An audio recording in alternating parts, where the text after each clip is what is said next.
et bienvenue sur la chaîne Investir comme elle. Donc aujourd'hui, on a le plaisir d'accueillir Denise. Salut Denise. Hello. Salut.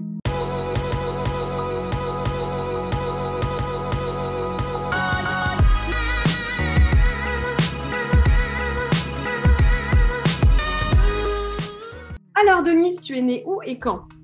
Alors, moi, je suis née en région parisienne, dans le 94, en 1991. Donc, j'ai 31 ans. Tu investis où? Alors, j'investis dans le 77, donc Île-de-France, mais on va dire quand même sud 77. Ok. Est-ce que tu es plutôt achat-revente ou locatif? Locatif. Quel est ton objectif dans la vie? Alors, l'objectif, c'est un objectif d'être libre de mon temps, avant d'être libre financièrement, qui va venir par la suite. D'abord, d'être libre de mon temps. Et aujourd'hui, j'ai la chance, depuis maintenant un an, on va dire, une petite année, d'être libre de mon temps. Donc maintenant, on arrive sur un objectif de liberté financière. Ok, génial. C'est quoi l'immobilier pour toi? Alors, l'immobilier, c'est un super moyen, un super levier, en fait, pour accéder justement à cet objectif, puisque ça permet à la fois de générer des revenus passifs ou semi-passifs, de placer son argent, de l'investir dans la pierre, ce qui est quand même un investissement relativement sûr par rapport à d'autres types d'investissements à l'heure actuelle. Donc voilà, pour moi, c'est surtout ça. Investir au féminin, est-ce que ça change quelque chose? Alors, oui, ça change quelque chose parce que je pense que les femmes ont moins vocation à être dans l'investissement que les hommes. Voilà, c'est quelque chose que je trouve qui est encore, alors qui se développe de plus en plus au niveau des femmes, mais je trouve qu'on voit beaucoup moins de femmes que d'hommes, et je pense que longtemps les femmes, ça n'a pas été quelque chose d'important pour elles. C'était plutôt tourné vers la famille et l'argent, tout ce qui était argent investissement tourné vers l'homme du foyer, et je pense qu'il faut faire changer un petit peu toutes ces choses-là, et vous êtes super bien placés pour pouvoir démocratiser l'investissement féminin. On va en parler juste après. Alors, est-ce que tu as un mot pour le fun? Un mot pour le fun, je dirais oser. Est-ce que tu peux nous dire déjà, Denise, qu'est-ce que tu fais dans la vie? Quelles sont ta ou tes activités? Alors, jusqu'à il y a un an en arrière, j'étais encore conseillère bancaire dans un grand groupe français. Ça a été très compliqué sur la fin puisque j'ai fait 2 burn-out et le dernier m'a terminé, m'a achevé. Et maintenant, depuis plus d'un an, j'ai la chance de pouvoir être entrepreneur à plein temps. Donc, je suis d'abord passée par une micro-entreprise. Là, je suis passée en société. Et donc, j'ai plusieurs business en ligne et que j'essaye de développer au maximum, notamment donc, dans le e-commerce avec un business sur Amazon, un business en affiliation marketing que je développe via les réseaux sociaux. Et du coup, là, je suis en train de créer, c'est en cours de création, un business dans le consulting et la formation. Voilà. Yes, on en avait parlé. Trop bien. Alors, donc si on parle d'immobilier, est-ce que tu peux nous expliquer pourquoi tu as investi dans l'immobilier? Alors, pourquoi j'ai investi dans l'immobilier? Parce que c'est mon chéri qui m'a dit qu'il faut le faire. Voilà. Et oui, parce que notre premier investissement immobilier, on l'a fait en 2018, donc année de naissance en plus de ma première fille. Donc moi, j'avais pas du tout la tête à ça, honnêtement, à ce moment-là. Et c'était encore une période, parce qu'aujourd'hui, j'ai beaucoup changé au niveau du mindset et de mes choix de vie et de mes objectifs. Mais il faut savoir qu'avant, j'étais hyper fermée sur les investissements, sur les placements. Pour moi, j'avais un profil ultra sécuritaire. Et pour moi, tout ça, c'était du risque. Et donc, qui dit risque, c'était ne pas y aller. Et mon conjoint a essayé de m'en parler plusieurs fois. J'étais hyper fermée sur la question, comme d'habitude. Oui, mais si les locataires ne payent pas, mais s'ils dégradent le logement, mais qu'est-ce qu'on fait et comment on va réussir à payer? Donc, c'était du non catégorique pendant pas mal de temps. Et en 2018, il m'a un peu relancé sur le sujet et j'ai fini par craquer, vraiment sans aucune conviction, en disant « je suis OK ». La seule condition, c'est que je veux pas que si jamais le gars ou la nana paye pas, je veux pas qu'on soit dans la merde financièrement. Donc, je suis OK, mais il faut que le montant du crédit, on puisse l'absorber sans trop de problèmes s'il y a un souci. Ok. Donc, pour moi, je voulais pas qu'il y ait un montant de crédit, on va dire, supérieur à 300-350 euros par mois.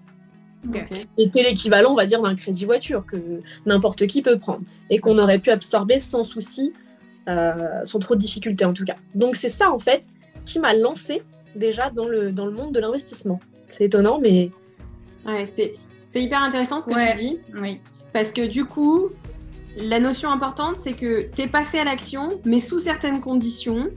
Et en fait, peu importe, on s'en fiche parce que ces conditions-là t'ont permis de démarrer et de te rendre compte que c'était possible, te rendre compte que tu pouvais gagner de l'argent et après peut-être que ça te débloque d'autres cadenas.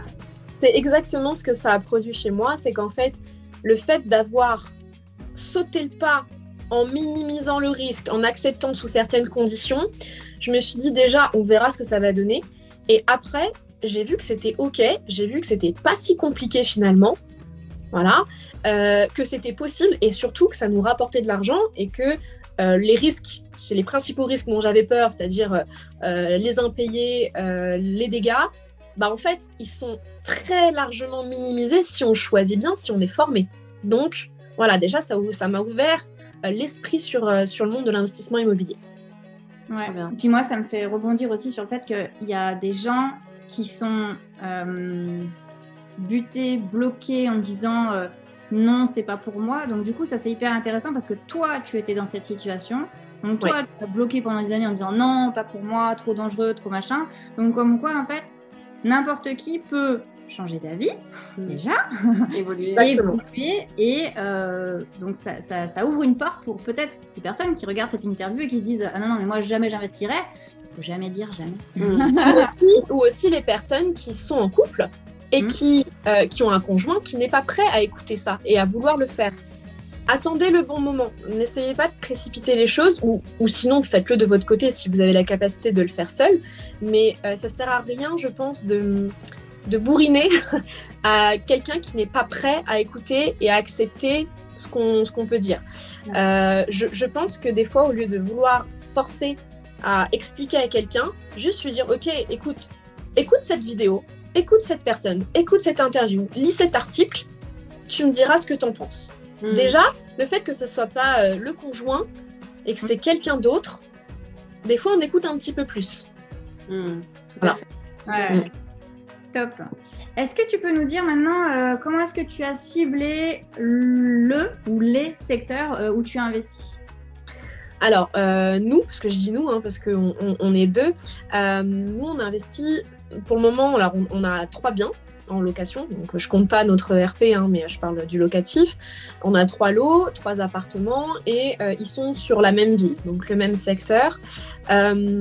Pour commencer, parce que il faut bien commencer quelque part, et quand on connaît pas bien, je pense que c'est mieux quand même d'essayer de le faire autour de chez soi. Bien sûr, si le marché s'y prête.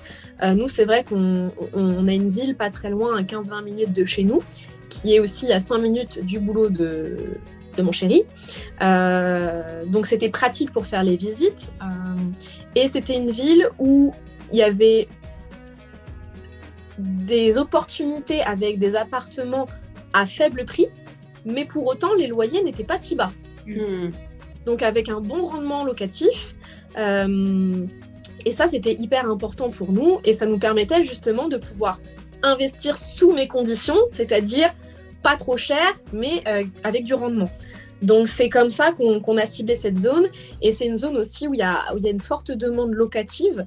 C'est une ville moyenne, c'est pas une grosse ville, c'est une ville moyenne. On dirait pas comme ça, mais il y a une forte demande parce qu'il y a des grosses entreprises autour. Ok. Voilà. Ok. Alors, on en a parlé rapidement tout à l'heure. C'est une question importante pour la team Investir comme elle.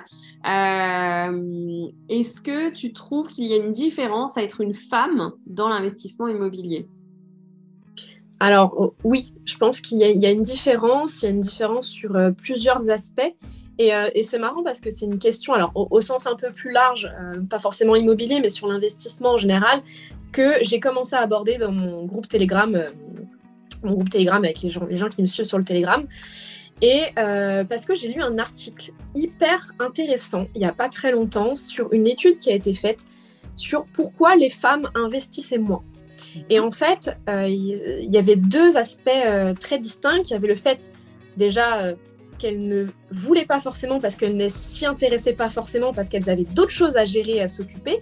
Et dans les mœurs, c'est moins répandu que ce soit les femmes qui s'occupent de ça. Et il y a aussi toute la partie technique au niveau de l'argent, où les femmes sont globalement moins payées que les hommes. Les femmes vont avoir des enfants, vont être en congé maternité, vont avoir peut-être moins de moyens. Alors, même si, au niveau de l'immobilier, en tout cas, il y a le levier bancaire, donc c'est un petit peu différent. Mais quand on voit, par exemple, qu'une femme, par rapport au poids de la société qui lui impose d'être jolie, d'être bien habillée, d'être maquillée, d'être épilée, tout cet argent qu'elle met dans tout ça, c'est de l'argent en moins qu'elle a pour investir. Contrairement à un homme qui a moins besoin justement de sortir cet argent pour ces choses-là. Et par exemple, une femme qui se fait épiler toutes les 3 semaines, c'est 20 000 € dans sa vie. Mais c'est 20 000 € qu'elle ne met pas par rapport à un homme sur un investissement, par exemple. Et ça, c'est des choses qui sont des réflexions.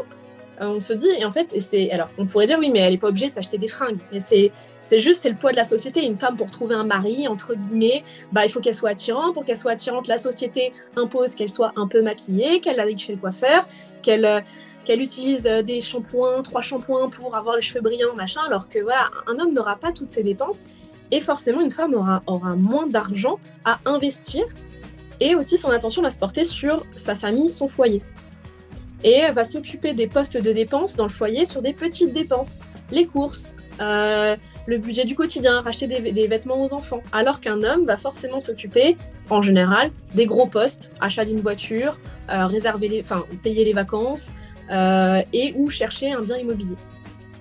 D'accord, ok. Intéressant. Donc ça, c'était la vision d'un article que tu avais lu, c'est ça? C'est une étude qui a été faite, ouais. C'est une étude. Et c'était super intéressant. Et alors, on se rend compte quand même que là, au fil des années, ça commence quand même à évoluer au niveau des mentalités. C'est très long à se faire, mais c'est vrai que c'est pour toutes ces raisons aussi que les femmes investissent moins.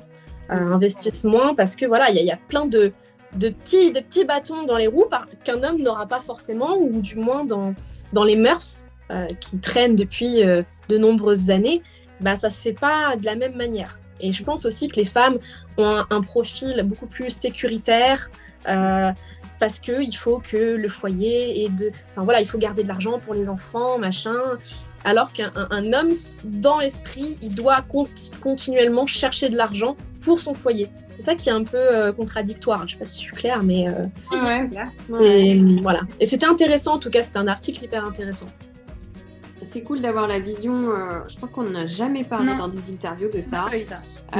Du style, la femme doit prendre soin d'elle et donc du coup ça lui coûte de l'argent et ça lui fait de l'argent pour investir. Bon, après, il y a des hommes aussi qui sont fans de paires de chaussures et qui vont. Oui, voilà, mais on fait une généralité dans les mœurs, quoi. Des choses qui comptent en fait, finalement. Et je pense qu'effectivement, ça, par rapport à votre question, ça amène déjà une différence. Et puis il y a le fait aussi, je pense qu'une femme, en tout cas une femme qui voudrait investir seule, je pense qu'elle peut être moins prise au sérieux qu'un homme quand elle va visiter, quand elle va faire des devis avec des travaux avec des artisans, peut-être chez le banquier, je ne sais pas en fait. Mais je pense qu'il y a encore plein de choses à faire évoluer. En tout cas, une femme peut investir et peut investir seule. Alors, c'est pas mon cas, mais voilà, vous pouvez prouver en tout cas je pense que vous connaissez plein de femmes qui investissent seules. Mais je pense que c'est un peu contre nature, plus qu'un homme. Intéressant. Merci pour ta réponse. Alors, est-ce que donc toi, tu peux nous dire comment tu investis actuellement? Donc, tu nous l'as un petit peu dit, c'est en couple. Est-ce que tu investis en SCI, en nom propre? Qu'est-ce que tu fais? Et quelle est ta situation familiale? En fait, tu disais que tu avais une petite fille. Combien d'enfants? Alors, moi, je suis pacsée. Donc, je suis pacsée depuis quelques années maintenant. Je suis en couple depuis plus de 10 ans avec mon conjoint et on a 2 enfants. On a investi donc sur ces biens pour le moment en nom propre. Mais par contre, on sait pertinemment, comme probablement pour les prochains, ça sera de la SCI. Voilà. Parce qu'il y aura pas mal de choses à optimiser, surtout avec la société, le e-commerce et compagnie. Donc je pense qu'après, il faudra évoluer vers une SCI, une holding. Bon, on n'est pas encore là, mais je pense que ça va finalement vite arriver. Donc pour le moment, c'est en nom propre. Et on est sur de la location courte durée pour un et longue durée pour les 2 autres. Okay. Voilà. Mais il y en a un, du coup, on a une locataire qui s'en va, là, dans 15 jours. Et du coup, on est en réflexion si on le passe en LCD ou pas. C'est encore une réflexion. Optimisation. Trop bien. Est-ce que tu peux nous dire en quelques mots quel a été ton premier investissement, le tout premier, le fameux avec un crédit à moins de 350 ouais. Exactement. Alors du coup, le premier investissement, j'ai commencé à en parler tout à l'heure. Donc on voulait débuter par un petit appartement dans une petite copropriété avec très peu de charges et forcément avec un crédit qui n'était pas trop conséquent pour pouvoir l'absorber si jamais. Et donc on a trouvé ce premier appartement qui était un 2 pièces. De 28 ou 29 mètres carrés en Carrez, mais il y a de la sous-pente, donc au sol, je crois qu'on est entre, 35 ou 40, parce qu'il y a une mezzanine à l'étage qui n'est pas comptée. Et donc cet appartement, on l'a payé 56 000 €. Ah ouais. On l'a payé 56 000 €. On a fait un prêt, je crois, de 65 ou 66, et on a inclus, il y avait combien de travaux ? Devait y avoir 3 000 € de travaux, je pense. Parce que du coup, après, il y a les frais de notaire qu'on a fait financer, qu'on a tout fait financer. Et de notre poche pour, du coup, le meublé, parce que nous, on fait du meublé. C'était un billet, je crois, de 2005 ou 3 000 € supplémentaires. Et donc, on arrive à un crédit qui est de 310 avec l'assurance. Pour en tout cas, là, il est loué... en courte durée celui-ci, mais en tout cas on l'a loué en longue durée au début et on le louait 520. C'est propre. Voilà, 520 hors charge. Il y avait 20 € de charge. Donc voilà, c'était nous déjà à partir du moment où on voulait se prouver que c'était possible de dégager du cash flow et d'être en positif une fois tout payé. Et quand j'ai tout payé, c'est pas juste le crédit, vous savez bien, mais c'est l'assurance, c'est les impôts, voilà, c'est tout, quoi. Une fois tout, est-ce qu'il reste de l'argent ou est-ce qu'on en perd ? Je mets perd parce que c'est quand même un investissement, mais voilà, est-ce qu'on doit quand même ressortir de l'argent ou pas ? Et en fait, on a vu que non. J'ai vu que non, parce que du coup, lui savait que non. Et effectivement, ça m'a débloqué sur l'après, en fait, et sur d'autres investissements où là, déjà, il y avait un truc qui s'était enclenché dans ma tête. Ok, c'est possible. Ouais, c'est cool. En plus, j'aime bien. Ça m'intéresse. Je trouve ça captivant, motivant. Petite pointe d'adrénaline, tu vois, quand tu cherches le bien, quand tu fais les travaux, quand tu dois chercher un peu la déco. Donc voilà, pardon. C'était le premier bien. Génial. Merci pour cette description. Alors, est-ce que... tu nous as répondu déjà à cette question. Oui, ça, on va passer là. Alors, qu'est-ce que tu détestes par-dessus tout dans l'immobilier ? Qu'est-ce que je déteste ? Alors, il n'y a pas quelque chose que je déteste parce qu'on est 2 et qu'on se répartit un peu les tâches. Donc, en fait, on va dire les choses où je suis le moins forte et que j'aime pas spécialement faire, c'est plus monsieur qui s'en occupe, notamment chercher des biens. C'est plus son poste, chercher des biens. Moi, je vais plus intervenir sur tout ce qui va être réflexion d'agencement, décoration, travaux, voir aussi amener mon petit grain de sel, voir si le quartier est bien. Mais après, tout ce qui est calcul de rentabilité et compagnie, c'est alors ce qui est assez étonnant parce que j'ai fait un bac S, j'ai été dans la banque, mais les chiffres, ça me saoule. Ouais. Ça me saoule. Donc voilà, c'est ça que j'aime pas. Mais sinon, il n'y a rien que je déteste du plus profond de mon cœur. Mais voilà. Et à contrario, qu'est-ce que tu adores, du coup, dans l'IMO ? J'adore réfléchir à amener ce petit truc en plus à un appartement. c'est-à-dire la réflexion dans la déco, comment on peut l'agencer, comment on peut faire ci ou ça, comment le rendre unique, en tout cas, amener le coup de cœur et faire en sorte que on peut peut-être déjà le mettre un peu plus cher que les autres, parce que du coup, il amène un coup de cœur.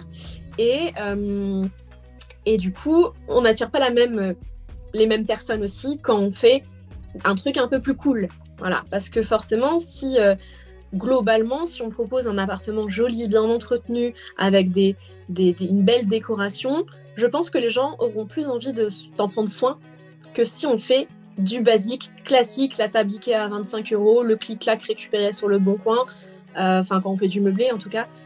Donc ça j'adore toute cette partie-là. Trop bien.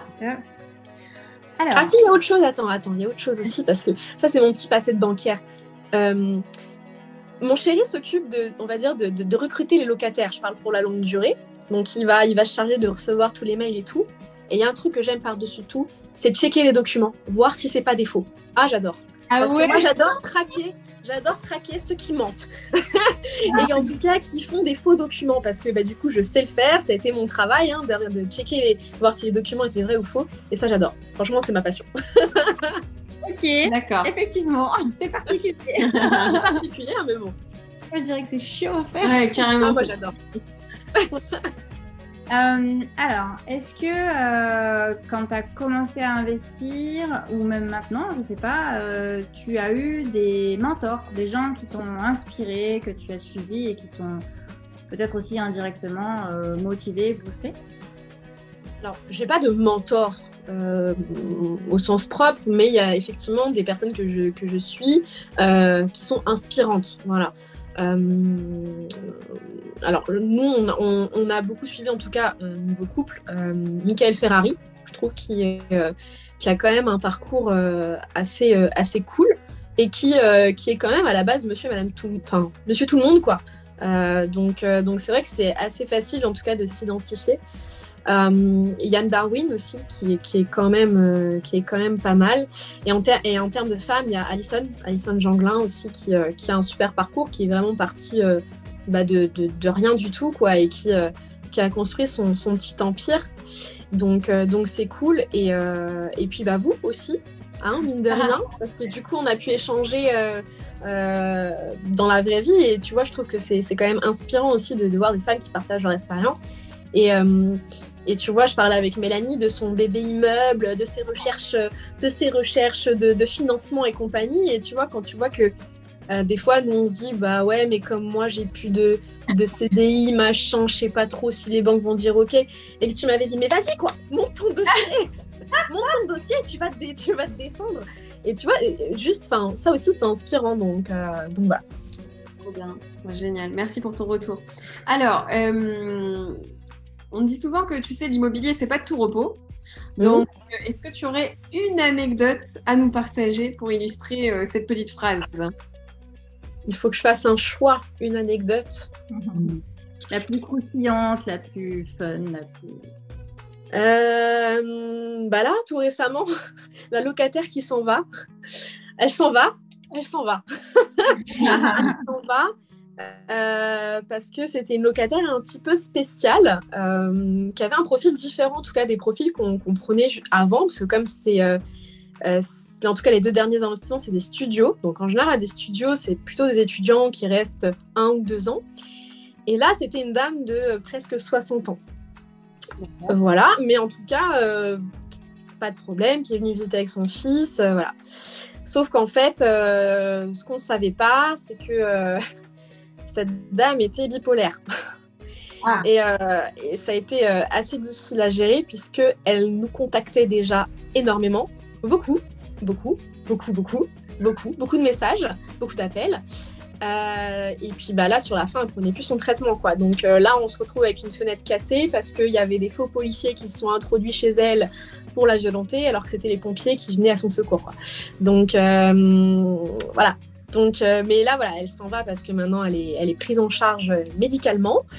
Je pense que ce sera mieux pour elle. Mais c'est vrai que voilà, c'est un petit peu compliqué à gérer. Et du coup, cette locataire, c'était vous qui l'aviez sélectionnée? Oui, Oui, oui, oui. Oui, oui, oui. Et alors, en fait, du coup, c'est là qu'on voit un peu les erreurs à ne pas refaire. Malheureusement, des fois, tu as envie de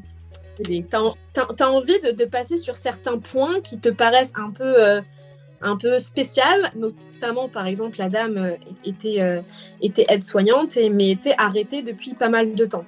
Donc, on l'a vu et c'était ok. Je pense qu'elle prenait son traitement à cette période-là. Et tu peux pas demander à quelqu'un, qu'est-ce que vous avez ? Elle te dit, j'ai un souci de santé. Bon, elle a un souci de santé, tu vois. Là, je la vois, tout va bien, elle est ok. On voit qu'elle fait attention aux petits détails de l'appartement, qu'elle a l'air, en tout cas, propre au niveau de son quotidien. Enfin, pas de souci, quoi. Mais en fait, on a compris après que le petit souci de santé, c'était mental plutôt que physique. Et du coup, ça, tu peux pas le savoir, quoi. Donc... Tu sais, il y a une petite phrase qui dit quand il y a un doute, il n'y a pas de doute. Ouais. Exactement. Mais du coup, voilà. Et c'est vrai que c'est dommage parce que des fois, tu as envie de donner la chance. Tu vois, la dame, voilà, elle venait se séparer, elle avait besoin d'un logement. Il y avait son fils qui était garant, 30-40 ans. Enfin, pas de problème. Tu vois, enfin, pas de souci, quoi. Même si elle était arrêtée, elle avait son salaire. Mais bon. Je comprends le fait de vouloir aider. Et en fait, c'est l'erreur. C'est dans une posture où aussi toi tu prends des risques et en fait c'est important de les mesurer. En fait. Ouais, voilà, c'est un business. C'est ça, c'est un business, c'est pas associatif, mais je comprends que ce soit difficile. Il m'est arrivé de faire parfois l'impasse sur certains points avec une locataire en particulier, et c'est la locataire avec qui j'ai eu des petits soucis, tu vois. Donc ça se vérifie à chaque fois, ça. Ouais, c'est pour ça. Mais après on apprend, on saura, tu vois, pour les fois prochaines. Mais du coup, oui, c'était ça le petit truc. Bon, après, voilà, il n'y a pas eu de dégâts ou quoi que ce soit, mis à part la fenêtre, l'assurance va prendre en charge. Enfin, il n'y a pas de, tu vois, mis à part ça, tout va bien, elle a toujours payé. Mais c'est juste que c'était un peu épuisant, ces messages incessants pour tout et n'importe quoi, parce qu'il y a une lumière qui ne s'allume pas, parce que la plaque, elle ne s'allume plus, parce que... Voilà, c'était vraiment ça, quoi. Finalement, tu prends des longues durées pour être tranquille et tu étais plus tranquille avec ton Airbnb. Clairement. Ok. Alors, on va terminer cette interview avec une question qui serait quel conseil tu donnerais à quelqu'un qui veut se lancer, qui veut démarrer l'investissement immobilier ? Alors, moi je pense que déjà la première chose, c'est de se former. Je le répète à chaque fois, moi, sur mes réseaux, c'est que je pense que peu importe dans quel domaine d'investissement on veut se lancer, que ce soit le e-commerce, l'immobilier, enfin, peu importe, en fait, dès l'instant où vous voulez lancer un business, parce que l'immobilier, c'est un business, obtenez les connaissances. Donc, après, les connaissances, alors tu peux les avoir de manière gratuite ou pas gratuite, ça dépend de toi. Est-ce que tu es prêt est-ce que tu as le temps de chercher les informations à droite, à gauche, d'avoir plusieurs sons de cloche parce que du coup, chaque personne a des fois des conseils différents qui peuvent s'opposer. Donc, est-ce que tu as le temps de chercher les informations ? Est-ce que du coup, tu es prêt aussi à faire quelques erreurs pour apprendre toi-même ? Ou est-ce que tu veux prendre une formation qui va être payante, où tu vas avoir peut-être de l'accompagnement en plus, probablement. Tu vas pas te retrouver seul et ça va te faire gagner un temps certain. Tu vas avoir toutes les informations regroupées, mais au moins tu auras les informations et tu auras les connaissances. Parce que je pense que on peut se lancer sans formation, mais on va faire des erreurs qui peuvent coûter cher. Donc, en fait, ce que j'essaie de faire comprendre aux gens, c'est que se former, en tout cas prendre une formation, c'est pas une dépense, c'est un investissement qui est souvent vite rentabilisé. Voilà, et c'est ça que j'essaye d'inculquer aux gens, c'est que il faut prendre une formation comme un investissement et pas comme une dépense. C'est ça qui est hyper important.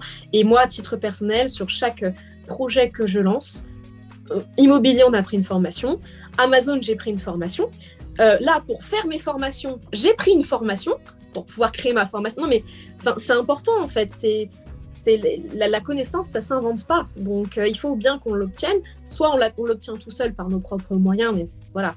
Si on a le temps, l'énergie, oui, il n'y a pas de problème. Soit on ne l'a pas et on investit dans une formation. Donc, voilà, pour moi, c'est important. Et le deuxième conseil, c'est si on a peur, c'est de se lancer quand même sur un petit truc. un petit studio, un petit appart qui coûte pas trop cher. Alors après, il y en a qui vont me dire, oui, mais moi, dans mon secteur, 50 000 €, ça n'existe pas. Eh ben, cherche pas dans ton secteur. Éloigne-toi. Éloigne-toi. Mais, ou commence par un garage, si tu veux commencer par un garage. Mais déjà, le fait de sauter le pas, ça va casser la barrière, les croyances limitantes, les peurs. Et après, ça sera parti pour les suivants, quoi. Ouais, ça c'est un super bon conseil qu'on va retenir pour terminer cette interview. Déjà, merci. Merci à vous. C'était top. Et je vais souligner quand même que nous avons terminé le challenge des 50 interviews et que nous avons le plaisir de t'avoir pour clôturer cette aventure. C'était un plaisir partagé. Voilà, donc... On aura mis un peu plus d'1 an. Ouais, tout à fait. C'était fin 2021 qu'on a commencé de mémoire. Tout à fait, donc un peu plus d'1 an et c'est top du coup de finir par une fille énergique et pétillante et tout, donc c'est hyper cool. Merci en tout cas. Et merci à vous en tout cas d'avoir mis en lumière les femmes qui sont encore trop peu visibles, de plus en plus mais trop peu encore. Donc c'est cool qu'il y ait un peu des femmes comme nous qui prennent un peu le pouvoir, qui se montrent aussi et qui montrent que c'est possible, qu'il n'y a pas que les hommes qui peuvent le faire. Voilà. Merci à toi. Ben, je te dis à très vite dans une prochaine interview. Bye. Salut.